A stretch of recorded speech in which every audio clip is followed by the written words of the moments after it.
যে এখনো আবার নতুন করে কক্সবাজারের সমুদ্র সৈকতে আবার দোকানপাট করা হচ্ছে। এটা টম এন্ড জেরির মতো হচ্ছে। আমরা ভাঙি ওরা বানায়, আমরা ভাঙি ওরা বানায়। কুয়াকাটায় শুধুমাত্র সমুদ্র সৈকতে প্লাস্টিক কালেক্ট করা হয়েছে। একদিনে 6 কিলোমিটারে 323 কেজি প্লাস্টিক।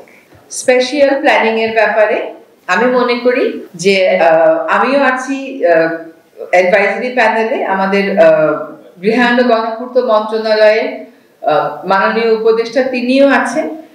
ভূমি জোনিং এর উপর এখন একটা আইন ড্রাফট আকারে আছে। তো সেই ড্রাফটটাতে আমরা দুইজনে মিলেই গোটা দেশের জন্য একটা স্পেশাল প্ল্যানিং ম্যান্ডেটরি করার বিধানটা ইনক্লুড করতে পারি। আর আমরা আমাদের জন্মকাল থেকে এই কথাটা শুনে যাচ্ছি যে একটা স্পেশাল প্ল্যানিং হবে, কৃষি জমি সুরক্ষিত হবে।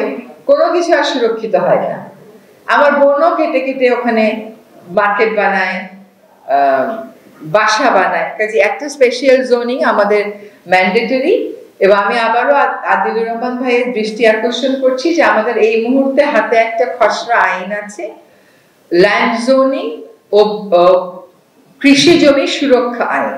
এটার খসড়াটা আছে, আমি কৃষি মন্ত্রী মহোদয়ের কাছে, কৃষি উপদেষ্টা মহোদয়ের কাছ থেকে নিয়েছি। এইখানে আমরা গোটা দেশের জন্য স্পেশাল প্ল্যানিংটা ম্যান্ডেটরি করে ফেলতে পারি।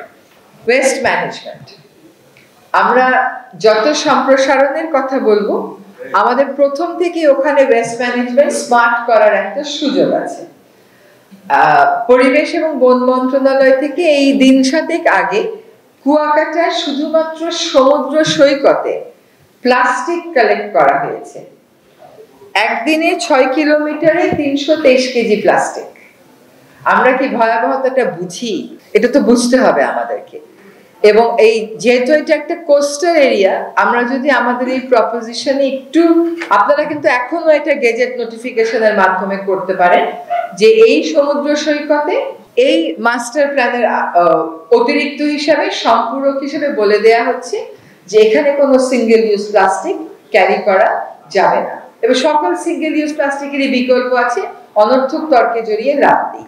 কাজে আমার টু কাট ইট শর্ট, ওয়াটারের দিকে খেয়াল রেখে দুই একটা প্রস্তাবনা আপনাদের মনে হয় বদলানোর দরকার আছে। এফরেস্টেশন ইজ আ মাস্ট, কারণ ক্লাইমেট চেঞ্জের কথা দ্বিতীয় বক্তা বললেন। তো ক্লাইমেট চেঞ্জ থেকে যত স্ট্রাকচার করেন না কেন আপনি বাঁচানো মুশকিল হয়ে যাচ্ছে।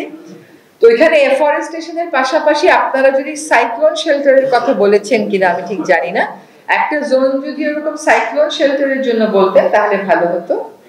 আরেকটা হচ্ছে waste management, which I probably have missed.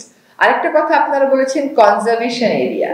ওই কনজারভেশন এরিয়াতে কি হবে কি হবে না এটা আপনারা আপনাদের প্রবন্ধে উপস্থাপন করেননি, হয়তো বা মাস্টার প্ল্যানে আছে যেটা আমি দেখার সুযোগ পাইনি।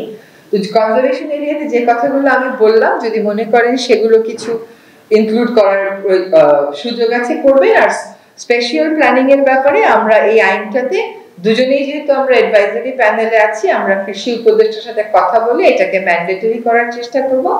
আর আমাদের একটা বড় কল হওয়া উচিত কোস্টাল জোন ম্যানেজমেন্ট রুলস, এটা করে বাকি কাজগুলোর দিকে আমরা আগাতে পারি। তা নয়তো গতকালও এসছে আমার কাছে অভিযোগ যে এখনো আবার নতুন করে কক্সবাজারের সমুদ্র সৈকতে আবার দোকানপাট করা হচ্ছে। এটা টম এন্ড জেরির মতো হচ্ছে।